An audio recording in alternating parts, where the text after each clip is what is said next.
ছোট মাছ কেটে ধুয়ে রান্না করতে আমার অনেক বেশি ভালো লাগে। আজকে হচ্ছে ডিমওয়ালা ট্যাংরা মাছ হচ্ছে আমি রান্না করব। আলু দিয়ে পাতলা ঝোল করব। আর এই রান্নাটা খেতে কিন্তু অনেক বেশি মজা লাগে। আসসালামু আলাইকুম, আশা করি সকলেই ভালো আছেন। আলহামদুলিল্লাহ, আমরাও ভালো আছি। নীরা লাইফস্টাইল থেকে নতুন আরেকটি ভিডিও নিয়ে হাজির হয়েছি। সকাল থেকে ব্লগটি শুরু করেছে। হাজব্যান্ড অফিসে চলে যাবে আর হচ্ছে ছেলে মাদ্রাসায় যাবে, তো আমি কাপড়গুলো ধুয়ে দিয়েছিলাম, সেগুলো হচ্ছে আয়রন করে দিচ্ছি। পাঞ্জাবি শার্ট এগুলো আয়রন করব সকালে, এগুলো পরেই হচ্ছে মাদ্রাসায় যাবে আর অফিসে যাবে। সকালবেলা কাজের চাপটা একটু বেশিই থাকে। দেখা যায় যে ঘুম থেকে উঠে সব কিছু গোছানো, রান্না করা, খাওয়ানো, রেডি করে দেওয়া। তারপরও শত ব্যস্ততার মধ্যে কিন্তু এগুলো কাজ যদি আমি কমপ্লিট করতে পারি তাহলে কিন্তু ভেতর থেকেই একটা ভালো লাগে যে না, সব কিছু আমি ঠিকঠাক মতো করতে পেরেছি।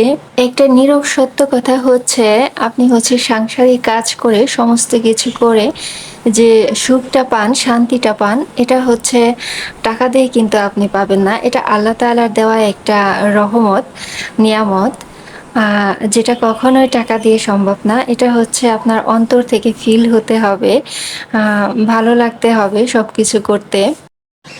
যাই হোক, সব কিছু মিলিয়েই কিন্তু সংসার।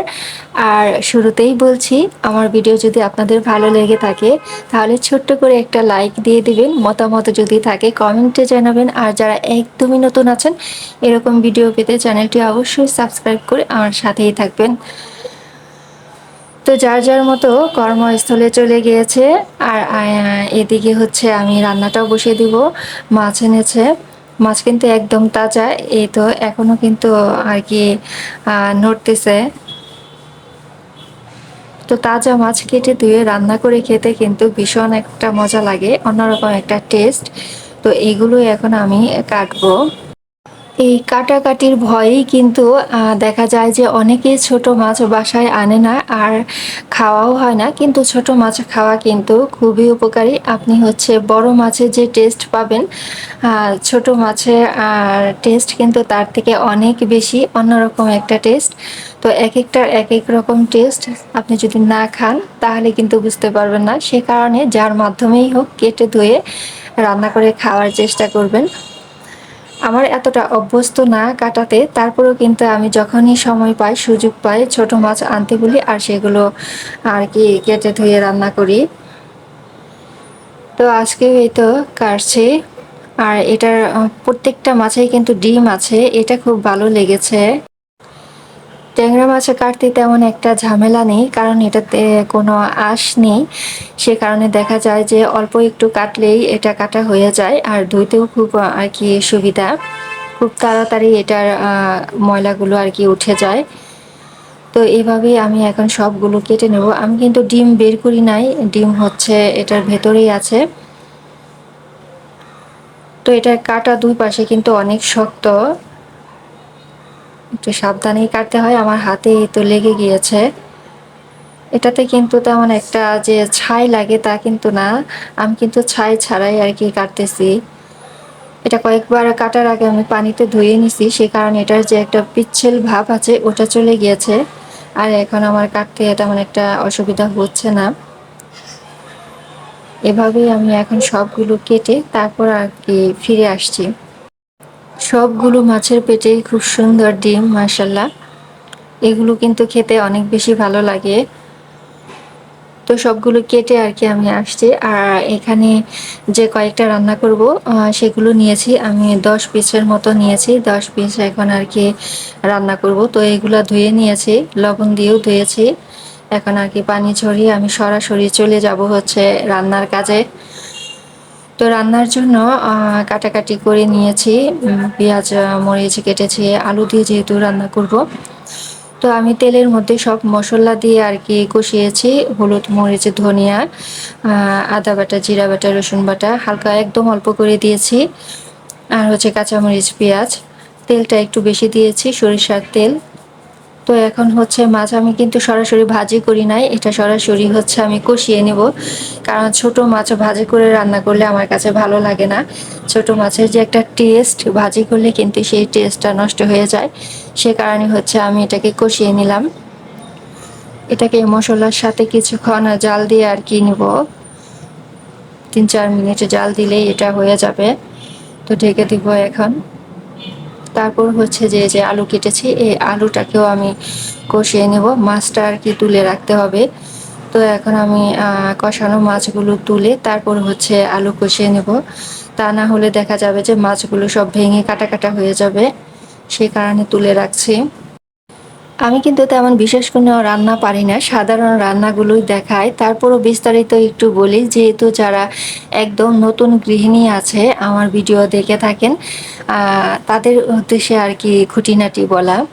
কারণ প্রথম অবস্থায় কিন্তু আমরা অনেকেই রান্নার কাজে অভ্যস্ত থাকি না, সে কারণে দেখা যায় যে বুঝতে পারি না। আমিও কিন্তু বুঝতাম না যে কখন ঝোল দিতে হয়, কখন মশলা দিতে হয়, কি করতে হয়, কতটুকু পরিমাণে দিতে হয়। ওটা আসলে রান্না করতে করতে অভ্যস্ত হয়ে যায়।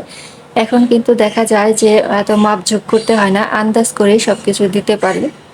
কিন্তু প্রথম দিকে যখন কেউ রান্নার কাজে যুক্ত হয় তখন কিন্তু অনেক সমস্যায় পড়তে হয়, সে কারণে দেখা যায় যে আমি একটু খুঁটিনাটি বলে থাকি।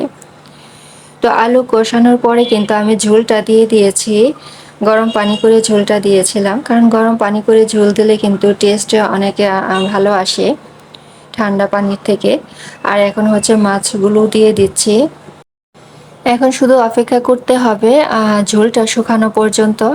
আমি খুব বেশি ঝোল শুকাবো না, একটু পাতলা ঝোল করব, কারণ পাতলা ঝোল খেতে কিন্তু ভালো লাগে আলুর সাথে। আলু কিন্তু ঝোলটাকে চুষে নেয়, সে কারণে আমি যদি ঝোলটা আর কি কমিয়ে ফেলি তাহলে দেখা যাবে যে ঠান্ডা হওয়ার পর তরকারিটা একদম মাখা মাখা হয়ে গেছে। তো আমি আজকে পাতলা ঝোল করব। আর তরকারিটা সুন্দর গ্রান আসার জন্য, খেতে ভালো লাগার জন্য হচ্ছে আমি এখানে জিরা ভেজে নিয়েছি আর সেগুলোই বেটে গুঁড়ি করতেছি। এটা যদি লাস্ট পর্যায়ে দিয়ে দেই তাহলে কিন্তু খুবই ভালো লাগে। আমি এখানে কোনো ধনে পাতা দেব না, এখানে শুধু জিরা ভাজাটাই দেব, কারণ আমার কাছে এখন ধনে পাতাটা নাই। আমার ছোট্ট পরিবারে সবাই কিন্তু সব কিছু খেতেই অভ্যস্ত। যেটাই রান্না করি না কেন সেগুলোই আর কি সুন্দর চেটেপুটে খেয়ে নেয়, তেমন কোনো ঝামেলা করে না। সে কারণে আমার সুবিধা আছে, ইচ্ছে মতো মনের মতো করে রান্না করতে পারি। বাচ্চাকে নিয়েও তেমন কোনো ঝামেলা হয় না, হাজবেন্ডকে নিয়েও ঝামেলা হয় না। সুন্দর যেটা সামনে দিই সেটাই আর কি চেটেপুটে খেয়ে নেয়, এই কারণে একটা সুবিধা আছে, বাড়তি কোনো ঝামেলা হয় না। আর এই পাশে হচ্ছে আমি জিরাটা গুঁড়ি করে নিয়েছি। আর এখন হচ্ছে এটা মাছের মধ্যে দিয়ে দিব। তরকারির কালারটা কিন্তু মাশাল্লাহ খুবই সুন্দর হয়েছে, গাঢ় লাল হয়েছে, হলুদ হয়েছে, দেখতে কিন্তু খুব লোভনীয় মনে হচ্ছে আমার কাছে। আর সুন্দর একটা গ্রান বের হচ্ছে। এখন শুধু অপেক্ষা করব ঝোলটা একটু শুকানোর জন্য। আর কয়েক মিনিট পরে কিন্তু ঝোলটা টেনেও গিয়েছে। এখন আমি আর কি চুলাটা বন্ধ করে দিলাম। এখন একটু ঠান্ডা হলে আর কি ছেলেকে খাইয়ে দেব।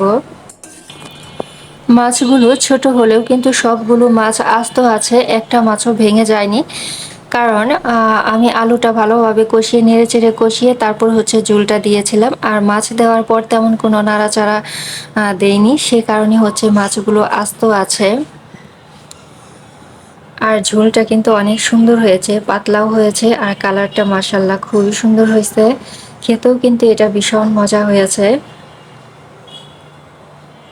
এখন আর কি এটা কিছুটা ঠান্ডা হয়েছে, আর এইদিকে ছেলেও এসেছে, সে কারণে আমি এখন লাবিবকে খাইয়ে দেব। তো লাবিব কিন্তু ডিমওয়ালা মাছের প্রতি খুব লোভ।